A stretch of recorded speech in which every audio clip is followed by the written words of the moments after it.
그런 여러 가지 이 소용돌이의 와중에 정말 어렵고도 중요한 일을 맡고 이제 지금 다시 또 이제 돌아오셨는데 어떠세요? 지금 공직 생활을 하면서 보셨던 이 정치권의 현실, 그 다음에 총선을 앞두고 우리 정치권이 풀어야 할 숙제, 그리고 총선에 임하는 지금 이제 민주당 원래 의원이셨으니까 과거에 민주당의 자세, 뭐 이런 것들에 대해서 좀 해주시고 싶은 말 없으셨나요? 제가 2020년 8월 24일부터 네. 출근해서 2023년 8월 24일 날 이제 퇴임을 하면서 제가 이제 지옥이 따로 없다라고 얘기했는데 사실은 국민들한테 그런 얘기하는 게 민망하죠. 근데 이제 표현할 수 그렇죠. 있는 방법의 표현 음. 단어가 바로 지옥이었다. 이게 뭐냐면 한상혁 위원장이 5월 30일 날 쫓겨나고 네. 그 뒤에 이제 85일 동안 제가 혼자 있고 둘이 있는데 85일 동안 혼자 예, 계셨군요. 근데 이제 공직자가 얼마나 중요하냐가 이제 윤석열 공직자가 대통령이 됐을 예. 때 말아먹는 것이 순식간이듯이 네. 방송통신위원회는 사실은 지원하고 네. 간섭하지 않고 사후 규제하는 조직이고요. 네. 그다음에 방송 공공재라는 이 방송이 공적 책임을 다할 수 있도록 그 심사하고 평가하는 곳이에요. 근데 그것을 문재인 정부에서는 정상적으로 했는데 네. 대통령이 바뀌고 말 그대로 문재인 대통령 임명한 검찰총장이 대통령이 되니까 네. 사람들이 그래도 좀 기대를 했을 거 아닙니까? 그리고 이명박 박근혜보다야 형편없지는 않겠지. 공무원이 네, 네, 네. 국가를 위해서 자기는 그렇죠. 개인을 위해서 충성하지 않고 조직을 위해서 충성한다고 그랬지 않습니까? 네. 국정원 사건 났을 때도. 그러니까 우리는 찍지는 않았지만 그래도 설마 한 것 있고 일말의 기대는 있었던 그렇죠. 거잖아요. 최소한 공직자로서의 5월, 자세는 5월까지. 유지하면서 할 예. 것이다. 그런데 그게 이제 순식간에 정말 이 네. 쓰나미처럼 네. 무너지는 걸 보면서 내가 1988년도에 1987년도에 DJ를 지지하고 3등하고 민주주의가 무너지니까 김대중 대통령이 제발 제야 어른들에게 네. 나는 죽어도 되지만 이 평민당이 죽으면 그 맹아가 무너지니까 다시 딱 한 번만 도와달라고 문동환 박사 돌아가신 문동환 박사 그다음 박영수 선생님 이런 분들을 모시고 와서 와서 예. 아니 그분들에게 가가지고 정말 젊은 사람들 좀 당에 입당시켜 주시라. 네. 그래가지고 김상근 목사님 이하 여러 어른들이 이해찬, 임채정 네. 뭐 그때 이제 국민운동본부 당시에 했던 평민연이라고 네, 했던, 그래서 네, 저희가 네, 제가 만들어서. 2월달에 이제 학생 대표로 들어오시잖아요. 들어와서 네. 35년인데 대선 때 내가 방통위원회 괜히 들어왔나 보다. 그런 후회를 했어요. 와, 그러셨어요. 어. 결정적인 게 왜? 저는 민주당이 대선을 이기려고 하는 간절함이 안 보이더라고요. 당시에요. 예, 왜냐하면 저희는 네. 이게 바뀌면 어떤 식으로 변화가 올 거라는 걸 예상을 하잖아요. 그러니까 네네네. 3월 과거의 9일 경험도 전에, 있고. 그러니까 과거 이제 그 백서를 예. 꼽아놓고 매일같이 방송 장악이 어떻게 되는지를 이명박 박근혜 때 그 장악되는 그걸 보고 그다음에 직전에 김혜경 3호의 그 카드 문제를 네, 법인카드 그게 문제. 경기도 법카를 김혜경 법카로 SBS에서 네. 구정 직전에 주구장창하면서 거의 때려 잡았잖아요. 그때 쉽지 않겠다 생각을 했는데 그때 정말 후회했어요. 제가 싸우는데 예. 싸울 수 있는데 제가 그 당에 있으면 네. 이런 대응을 안 하고 있는 말도 안 되는 일에 대해서 저는 정말 싸웠을 것 같아요. 너무 찾아갔을 것 답답하셨구나. 같습니다. 네. 지금 방송사에 쫓아가잖아요. 이 여당 예, 이 당시 예. 야당의 YTN도 당시에는 쫓아가고 많이 뭐 했었죠. MBC 앞에 가가지고 또 뭐 막판에 저거하고. 저희가 아마 Y에 가가지고 얘기를 했는데 그때 Y 기자들이 깜짝 놀랐죠.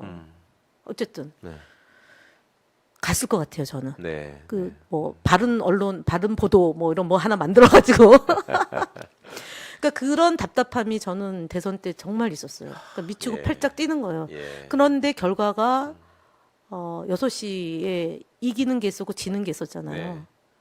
졌을 때를 대비해야 되고 이겼을 때를 대비해야 되니까 눈앞이 깜깜하지만 정신을 차리고 어쨌든 그 이제 야당 상임위원으로서 이제 쭉 있는데 아까 얘기했던 바람보다 먼저 눕는다 공무원은 영혼이 없다. 그 모습을 또 보시는 거구나. 네. 근데 그나마 한상혁 위원장이 있을 때는 한상혁 위원장이 버텨줬어요. 네. 근데 딱 떠나고 나니까 뭐 그냥 안 되는 거예요. 그런데 제가 중간에 뭐 야 거기 왜 있니? 그만두고 나와라. 네. 근데 제가 끝까지 있었던 거는 재판을 할 거 아닙니까 나중에. 네. 그러면 누군가가 증언을 해야 된다. 된다. 네. 기록을 봐야 된다. 네. 지금 졸속 처리하잖아요 둘이서. 기록을 볼 수도 없고 어떤 그러네요. 일이 벌어지는지 네, 그러네요. 모르고 그 안에 공무원들이 상처받고 공무원들도 불법행위에 지금 가담하고 있거든요. 그렇죠. 감사원도 그러고 있고 권익위도 그랬던 거잖아요. 저희 지금 5명이 고발당했거든요. 네. 우리가 TV 조선 재승인을 무슨 조작했다 하는데 아니에요. 조작이 아니라 조정한 거예요. 네. 수정한 거라고요. 그리고 관례가 있었던 거예요. 네. 근데 그건 이제 맞아요. 재판을 받으면서 드러날 일들인데 그것이에요. 그러니까 대선을 그러니까 정치적 중립이니까 할 수 있는 건 아무것도 없고 네. 그냥 국민의 일원으로서 대선이 쭉 진행되면서 절실하지 않고 절박하지 않구나. 이 촛불로 등장한 이 정부가 이렇게 허망하게. 네. 네. 그러니까 그게 제일 힘들었고 그리고 두 번째 정말 상처가 됐던 건 2023년 2월 27일 날 국회의원들이 자기 당 대표를 가결표에 네, 네, 네. 그것도 그때 공무원이었잖아요. 2월 27일이니까 생중계로 보고 있는데 깜짝 놀랐어요. 저는 어떻게 가결에 18명이 가고 네. 기권 무효에 20표가 있어요. 네, 네. 139, 138, 다 외우시네. 9, 11이었어요. 네. 그래서 제가 어떤 얘기를 했냐면 대선은 국민들이 선택하는 거기 때문에 질 수도 있고 이길 수도 있어요. 예. 그런데 아니 정적 죽이기에 나선 정권에게 자기 당 대표를 네. 구속시켜도 된다라고 네, 네. 가결표 던지는 사람이 과연 민주당 국회의원 맞냐. 그 충격은 대선 패배보다 훨씬 더 컸어요. 그리고 마지막 충격은 김효재 직무대행이 네. 직권남용을 저렇게 하고 제가 단식하는데 마지막 박문진 검사감독관을 약속을 어기고 발동을 해서 들어갔거든요. 네, 결국은. 의원들이 항의 농성을 안 와요. 네. 그 얘기를 그렇게 막 심각한 문제로 얘기하는 사람도 별로 없었어요. 아, 제 왜요? 기억에. 예. 얼마나 글쎄. 그래서 제가 그만두겠다 나 내가 이런 당을 믿고 여기서 단식까지 하고 네. 1대 10으로 싸우는 거 어떤 건지 아시죠? 네. 그때는 6대 3이니까 2명이 더 있잖아요. 예. 2명이 있는 거하고 혼자서 직전에 2021년도, 2022년도에 동일한 보고서를 작성한 공무원이 2023년도 김효재 직대 아래서 눈앞에서 거짓말을 하고 사기를 치는 거를 제가 야. 이게 우리 대한민국의 가장 똑똑하다는 행실을 패스한 공무원이 기가 막히셨겠네요. 기가 진짜. 막힌 거죠. 그러니까 네, 제가 마지막에 머리가 흔들리는 거예요. 아니 그때 안 물어보셨어요? 당신 예전에 얘기했던 거 어떻게 이렇게 다 물어보죠. 정반대 할수 다 뭐라 물어봤죠. 그래요? 비공개 회의록에 고스란히 다 남아 있죠. 뭐라 그래요? 옛날에는 그랬잖아. 대답 못하죠. 아니 그러고 옛날에는 저 이명박 어. 때도 왜 그런 일을 했지 않습니까? 예, 똑같은 예, 비슷한 네, 짓을 예. 했잖아요 공무원들이. 예, 그때 그 윤 누구야? 윤증현 이런 분들이 아유 공무원은 영혼이 없다지 않습니까? 뭐 아니 이런 저는 식으로. 노무현 대통령 때 있었던 공무원이 2008년도에 우리가 530만 표를 지고 네. 당으로 왔었어요. 그때 영혼이 없다. 그러니까 그때가 청와대 기자실 폐지 문제 때문에 네, 네. 개방형 브리핑제 도입 때문에 그렇죠. 네. 노무현 마지막에 대통령 막. 막 그 괴롭힐 때예요. 네. 그때 딱 국회에 나와서 우리는 영혼이 없습니다. 시키면 시키는 대로 합니다. 아니에요. 영혼이 있어요. 왜냐하면 그때 A안, B안, C안을 만들어 가지고 와요. 네, 네. 그러면 그 A안, B안, C안, G안을 그 공무원들이 하는 거잖아요. 네, 네. 결정은 물론 네, 네, 네. 최상급에서 하겠지만 그런데 영혼이 없다고 그런 얘기를 어떻게 버젓이 합니까?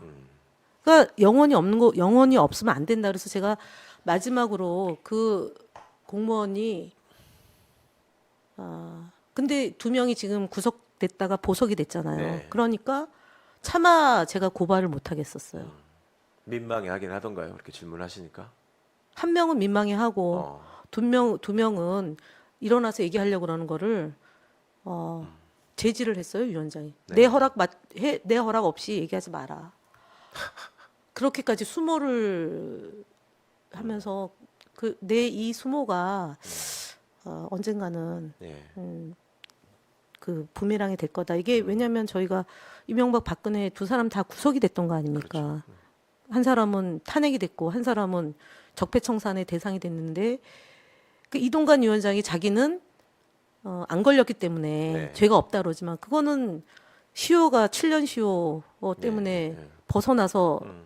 대상이 안 된 건데 그런 거죠. 지금 가장 그 대선 패배, 그다음에 가결, 그 충격이 있고, 그다음에 이제 공무원들에 대한 충격. 이제 이게 이제 제가 3년 경험 속에서 나온 거고 앞으로 뭘 해야 되나 보면 사실은 윤석열 대통령이 그 여주지청으로 갈 때 네.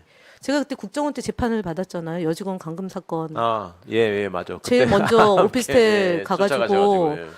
그 5명이 기소가 돼서 약식 기소인데 이제 정식 재판 가서 무죄가 났지만 그때 그 저는 뭐 윤석열 대통령을 직접 본 일은 없지만 국정원 사건 때 얼마나 본인도 그 시달렸습니까? 그리고 정보기관을 동원한 그 나쁜 행동이 결국은 몰락을 시킨 거잖아요. 박근혜가 탄생됐지만 아니, 몰락이 된 본인도 거잖아요. 권력이 언론을 동원해가지고 어떻게 사람을 망가뜨리는지를 직접 보잖아요. 예. 근데 그 방법 말고는 쓸 수 있는 게 없는 거죠. 이래도 안 되고 저래도 안 돼. 본인의 능력을 탓해야 되는데. 그러니까 본인의 잘못을 생각하지 않고 책임을 자꾸 딴 데다 돌리니까. 그게 이제 얼마 전에 2000 몇 년도인가요? 그 이제 인터뷰했던 전화 통화했던 게 한번 나왔잖아요. 네. 나 대통령 된 거가 네. 아니다. 그 다음에 뭐 이명박 박근혜보다 문재인 정부가 더 나쁘다 뭐 이런 얘기 한 게 있잖아요. 민주당보다 국힘이 더 싫다. 그런데 왜 검찰총장을 하냐고요 글쎄 거기서. 말입니다. 그러니까 정말 교원 영색하는데 그래서 제가 그러고 이제 8월 23일 날 그만두고 대표가 단식을 했잖아요.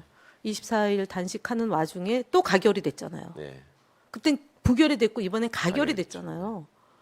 사실은 제가 박시영 TV에 최민희 선배랑 나가서 설마 네.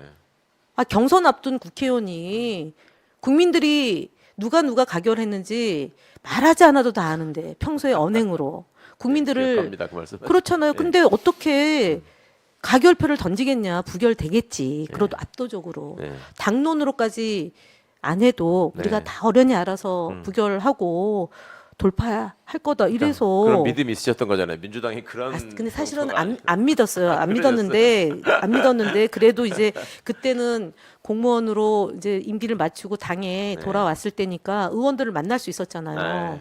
그래서 대화를 나누는데 솔직히 전 너무 실망을 많이 했어요. 아. 그래서 최강욱 의원 우리 5.23 때도 봉화에 가서 만났고 그 뒤에도 제가 잘 버텨주시라. 그리고 네. 이재명 대표를 정말 내가 나갈 때까지 안티를 지켜달라고 제가 이게 어디 나가서 같이 싸우자 그랬는데 저는 제가 19대 국회의원을 했었잖아요. 네. 그때가 이제 이명박 박근혜 정권에서 그렇죠. 국회의원을 제일 했고 어려울 때. 세월호 때 이제 저도 뭐 당할 만큼 당했고 네. 최강욱 의원 당할 때 제가 남해를 갖지 않았고 저도 무죄 받아도 그 이미지를 그 해소하는데 굉장히 오래 걸리거든요. 그러니까 나쁜 짓 했다는 거에 딱 프레임에 가뒀던 거잖아요. 네. 그 국정원 여직원을 감금한 음.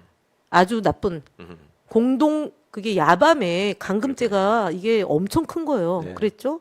그다음 세월호 때도 뭐 택시 기사를 아니, 뭐 대리기사. 대리기사셨나요? 예 대리기사 택배를 부린 사람처럼 아주. 근데 그 어떻게 그렇게 된 거죠. 그래서 그 두 사건을 재판을 둘 다 무죄 받고 네. 그게 6년 걸렸거든요. 그러니까 사실은 제가 국회의원 하면서 반쪽 국회의원밖에 못했던 거예요. 네. 최강욱 의원도 아마 네. 재판 받느냐고 온전하게 그 이게 머리가 네. 집중해도 힘든데 재판하는 게 얼마나 힘들어요. 네. 그래서 다시 돌아왔는데 여당 때 국회의원들이 되셨잖아요. 네. 초선 의원들이. 그리고 이제 그 전문가들을 영입을 많이 해서 네. 단수 공천으로 하고 코로나 때 들어오신 분들이기 때문에 선거운동을 안 하고 국회의원이 되셨어요. 맞아요. 네. 그리고 여당이잖아요. 네. 그러니까 온실 속에 화초처럼. 화초처럼. 그러니까 그걸 그 다음에 그렇게 느끼셨겠네요. 재선 3선 의원들이 옛날에 제가 봤던 한때에 정말 세상을 혁명으로 바꾸자 했던 수많은 동지, 선배, 후배들이 솔직히 말하면은 아주 나쁜 편으로 타락했다. 정치는 노선 가치, 이념에 무리가 있는 게 당이잖아요. 네. 그러니까 정치는 직업이 국회의원인 거지. 정치는 숨 쉴 수 있을 때까지 하는 게 정치거든요. 네. 제에게 있어서 1988년도뿐만 아니라 그 전에 학생운동 할 때도 그렇거든요. 근데 와 보니까 어머 국회의원이 되는 게 목표가 된 거예요. 정치가 목표가 아니고. 네. 그러니까 거기에 이념, 가치, 노선이 없어지고 오로지 초선은 재선, 네. 재선은 삼선, 삼선은 중진에서 또 뭘 할 건가.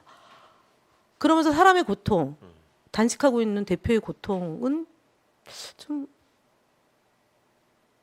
온전히 느끼는 게 별로 안 보였어요. 제가 너무 야박하게 표현할 수도 있는데 그래서 나도 그런 게 아니냐라고 돌아봤어요. 네. 내가 저도 5일밖에 아니지만 정말 고립무원의 상태에서 혼자 단식하면서 우리 비서 2명인데 그분들이 공무원인데 단식하는 상임위원을 보면서 어떤 마음이었겠어요. 그렇겠네요. 그리고 그 사람들이 또 얼마나 무서웠겠어요. 네. 저의 비서라는 이유로 또 어떤 일이 그러게요. 벌어질지 모르니까 저도 걱정이 되는 거죠. 근데 여튼 이게 이제 그래서 배부른 돼지보다 배고픈 소크라테스가 돼야 된다. 그리고 내가 왜 정치를 하는지 네. 우리가 87년도 6월 항쟁의 호원철폐 독재타도를 왜 외쳤는지를 늘 아침에 나올 때 들어갈 때 경각심을 갖자고 했는데 그 어느 순간에 나도 그러면 사람들이 볼 때 네. 온실 속의 하초로 볼 수도 있겠구나 그런 생각을 갖게 됐어요. 아유. 그래서 이 정치를 왜 하는지를 돌아보는 그런 정치인이 되겠다고 다짐하고 있고요. 그다음 내년 총선은 아까 얘기했던 것처럼 방송 장악을 저지시키려면 네. 압도적 다수가 돼야 되는데 그러려면 정말 지금 남은 임기 이 국회의원들은 네. 그 안에 자기가 왜 정치하는지를 국민들에게 알려야 됩니다. 네. 그냥 내가 인지도가 높고 대선 지방선거를 치렀기 때문에 나를 선택해 주겠지? 절대 아닙니다. 아마 국회의원들 현수막 걸어서 인지도 올린 게 외려 독이 되고 있을지도 몰라요. 비호감도를 높여주는 거예요. 네, 네. 그러니까 최근에 이제 그 지탄받고 있는 국회의원들이 좀 계시잖아요. 대표를 흔들고 물러나라고 하고 또 물러나라고 하고 가결이 정당하다고 얘기하고 그분 그러지 않았거든요. 저희 청와대 같이 근무했던 네. 선배예요. 네. 그리고 출래 불사춘이라는 노무현 대통령이 탄핵됐을 때 출래 불사춘이다. 봄은 왔으나 봄이 오지 않았다는 말로 노무현을 유료했던 사람이에요. 네. 그분이 20년 지나가지고 이재명을 흔들고 우리의 선택이 옳았으니까 우리에게 뭐 감사하라고요? 정말 그분하고요. 또 한 분은 그 당직자 출신이 한 분 계세요. 네. 그럼 당의 역사를 알고 누구보다 잘 당원이 아시는데. 네. 얼마나 중요한지 20만 당원일 때 100만 당원이 되려고 우리가 온라인 입당법을 최민희 의원이 발의하고 문재인 대통령 때 그게 통과가 돼서 그래서 온라인으로 입당이 되는 맨날 종이에 써서 도당에 가서 팩스로 넣어서 하는 게 아니라 선진화된 거잖아요, 네. 당이. 그거를 그 족적을 다 보신 분인데 그분이 당원에게 막말을 한단 말이에요. 거기를 징계를 줘야 된다고 어떻게 감히 얘기를 할 수 있어요. 그 다음에 사회적 약자와 소외계층과 지역주의를 타파하려고 하는 DJ 대통령하고 그 고통, 네. 장애인으로서의 고통을 겪었던 분이 왜 당원들하고 자꾸 싸우냐고요. 그리고 영입해 왔잖아요. 네. 꽃가마 태워서 국회의원 2번 시켜줬으면 당원들에게 감사하다고 해야 되는 거 아니에요? 왜 그들하고 싸우냐고 당원들하고. 이분들을 징계를 주냐 마냐가 아니라 저는 그걸 논의하는 것 자체가 사실은 터무니없다. 네. 네. 저희는 뭐 옛날에 당 안에서 소신껏 결정해도 그것이 당헌 당규에 위배되면 징계했어요. 네. 심지어 정청래 의원은 공갈 발언으로 그렇죠. 예. 직을 정지시켰어요. 근데 그거보다 더한데도 당의 기강이 안 서요. 네. 대표의 지도력이 형성이 안 되고 있어요, 지금. 저는 그래서 제가 정치를 죽을 때까지 할 텐데 그것이 현장에서 정치를 하든 아니면 봉사를 통한 정치를 하든 저는 기강은 세워야 된다. 그리고 네. 정말 통합을 위해서라도 틀린 것은 틀리고 옳은 것은 옳아야 된다. 그런 시시비비를 가려야지 그게 정당이지. 그냥 대충 봉합하면 세 번째 또 그러한 일이 발생할 거예요. 가결해도 예. 고개 들고 다니는. 그거 안 돼요. 가결한 사람들이 뭐 나의 양심에 따라서 했다? 좋아요. 양심에 따라 하면 좋으면 양심에 따라서 공개하시라고요. 당당하게 정치적 선택에 대해서 책임을 져야죠. 예, 표현하고 아니 설명하고 300명인데 딱 300명인데 300명 중에 138표, 139표, 139, 138, 91이 정해져 있는데 네. 그럼 이번에도 숫자가 정해져 있는데 네. 이번에는 10명이잖아요. 기권 무효가. 그리고 29명이 넘어간 거잖아요. 네. 가결에. 딱 정해져 있잖아요. 이거를 가지고 누가 했니 안 거의 같은 했니를 숫자였어요. 하는 게 말이 안 된다고 저는 보고 사실은 제가 우스갯소리로 젊은 언론대 네. 35년 됐고 저희 입당 같이 한 분이 이해찬 대표님하고 윤호중, 우원식, 아. 전 백원 의원 아. 뭐 이런 분들이 백원 의원도 그때 같이 오셨군요. 그분은 한 해 늦게 왔지만 늦고. 평민년 활동을 같이 네. 했었던 분들이에요. 김한정 의원 음. 다 평민년 동지들이에요. 네. 그분 지금도 이해찬 대표님은 뭐 그 정계 은퇴해서 계시지만 하루도 당을 걱정하지 않는 날이 없어요. 네. 그러고 정말 내년 선거가 대한민국의 파시즘을 막느냐 아니냐 기로에 선 선거다라고 얘기를 하시잖아요. 네. 파시즘의 회귀를 막아야 된다. 네. 그래서 최강욱 의원이 이렇게 이제 반쪽밖에 아닌 상태로 오늘 이렇게 만났는데 국회의원 하면은 더 잘할 수 있지만 네. 국회의원이 아니어도 할 수 있는 일이 있거든요. 예. 더 많이 있을 수 있어요. 그래서 어쨌든 이제 멍해가 있는 시기에는 그 방식의 정치를 하시고 언론 정치를 하시고 그게 풀렸을 때 또 하면 될 것 같고 저는 내년 준비를 열심히 해서 최강욱 의원인 밖에서 저는 안에서 반대로 그렇게 하기를 소망합니다. 예. 네.